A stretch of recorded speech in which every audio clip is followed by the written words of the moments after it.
धन्यवाद अध्यक्ष जी। मेरा सवाल 458वां है, लेकिन आपकी अनुमति से मैं मंत्री जी से पूछना चाहती हूँ कि सहकारी बैंकों और प्राथमिक कृषि लोन समितियों को नाबार्ड के माध्यम से कितनी मदद मिली है।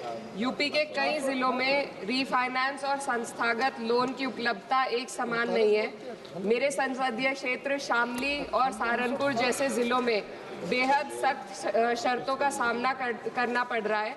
पश्चिमी उत्तर प्रदेश के सहकारी बैंकों को रीफाइनेंस प्राप्त करने के लिए अधिक जमा और कोलैटरल सुरक्षा रखनी पड़ती है।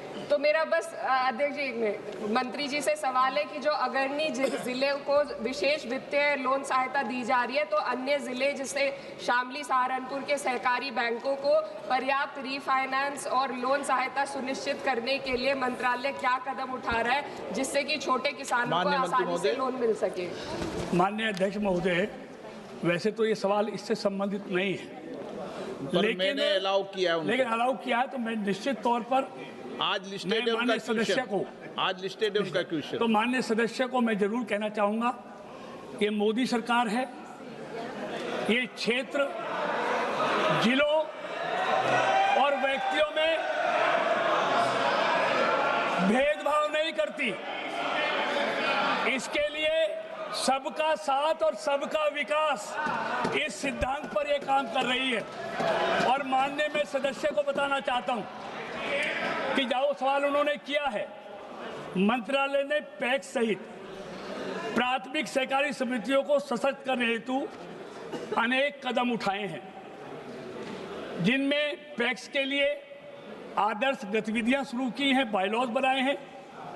25 से अधिक व्यावसायिक कार्यकलाप करने में सक्षम करती हैं, जो बहुउद्देश्य बनाई गई हैं।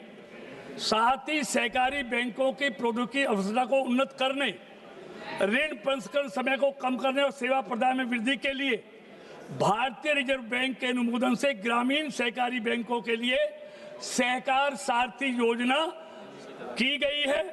सहकार सारथी प्राइवेट लिमिटेड ने डीजी केसीसी, ई केसीसी और सहकार सेतु हेतु अनेक विभिन्न डिजिटल पहलों की शुरुआत की है, और जो ग्रामीण संस्थागत ऋण प्रदाय को सुविधाजनक और सुविकसित करने को लक्षित है। और मैं माननीय सदस्यों को यह भी कहना चाहता हूं, उनके माध्यम से सभी सदस्यों को, हमारे सहकारिता विभाग ने अगले 5 साल में 2 लाख नए पैक्स बनाने का निर्णय लिया है। मैं सबसे निवेदन करूंगा कि अपने अपने क्षेत्र में वो लोगों को, युवाओं को कोऑपरेटिव से जोड़ने के लिए पैक्स बनाएं। और पैक्स के लिए देखिए माननीय अध्यक्ष जी, जैसे मैंने पहले कहा, पहले सवाल के उत्तर में 1963 से लेके मैं लोन संबंधी बताऊं, जैसे मैंने बताया पहले उत्तर में, मैं माननीय सदस्यों को बताना चाहता हूं, मोदी सरकार की नीयत और नीति पर आप संदेह उत्पन्न नहीं कर सकते। मैं ये बताना चाहता हूं, आप खुद आकलन कीजिए कि किसानों के उत्थान के लिए जब 63 से लेके 2014 तक एनसीडीसी के माध्यम से सिर्फ 50,000 करोड़ रुपए 52 सालों में कोऑपरेटिव सेक्टर को दिए गए, और ये मोदी सरकार है, अमित शाह जी का मंत्रालय है, जिसने 12 सालों में 5 लाख करोड़ रुपया ये वित्तीय जो अनुदान है वो कोऑपरेटिव सेक्टर को दिया है।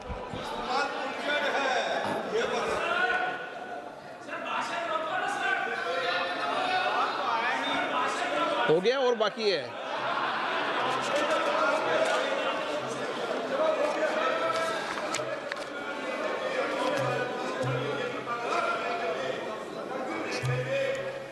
$445